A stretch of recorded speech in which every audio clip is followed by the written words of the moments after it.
Hello बच्चों, let's read this question. The question says state true और false.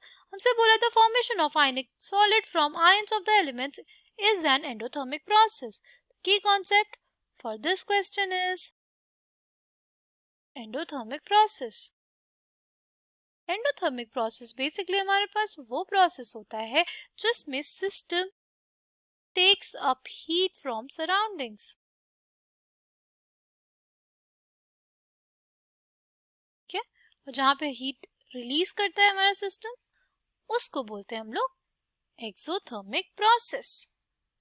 Now हमारे question में बोला है कि आयनिक सॉलिड जब बनता है आयन से तो हमारे पास वो एंडोथर्मिक प्रोसेस होता है. But this is incorrect because हमारे पास जब एक केटायन और एक एनायन एक दूसरे को अप्रोच करते हैं, उसका रीजन जो होता है हमारे पास वो होता है कूलम्बिक फोर्सेस ऑफ अट्रैक्शन. और वो जब एक लैटिस में बन जाते हैं तो हमारे पास उसमें एनर्जी रिलीज होती है. ठीक है, एनर्जी इज रिलीज्ड. जितना ज्यादा अच्छा हमारे पास कूलम्बिक अट्रैक्शन होता है उतनी ही ज्यादा हमारे पास एनर्जी रिलीज होती है और उतना ही स्टेबल हमारे पास आयनिक बॉन्ड होता है. ओके नाउ अगर हम लोग एग्जाम्पल देखना चाहें तो हम लोग देख सकते हैं NaCl का एग्जाम्पल. सी Na से Na प्लस बनने में Na से Na प्लस बनने में हमें रिक्वायर्ड होती है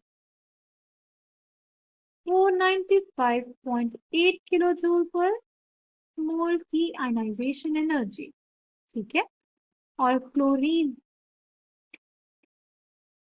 से क्लोराइड बनने के लिए हमारे पास जो एनर्जी निकलती है वो होती है -348.7 किलो जूल पर मोल.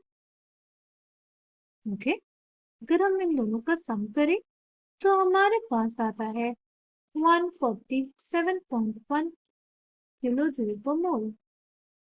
बट जब इन दोनों का क्रिस्टल फॉर्म हो जाता है, यानी इन दोनों का लैटिस फॉर्म हो जाता है, NaCl का जब लैटिस फॉर्म होता है तो उस लैटिस के फॉर्मेशन में हमारे पास रिलीज होती है -788 किलो जूल पर मोल एनर्जी.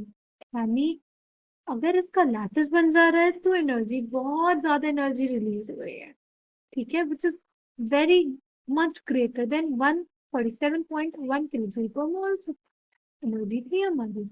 ठीक है, इसलिए हम ये कह सकते हैं कि जब भी हमारे पास एक आयनिक सॉलिड बनता है तो हमारी एनर्जी होती है जो रिलीज होती है, ना कि अब्सॉर्ब.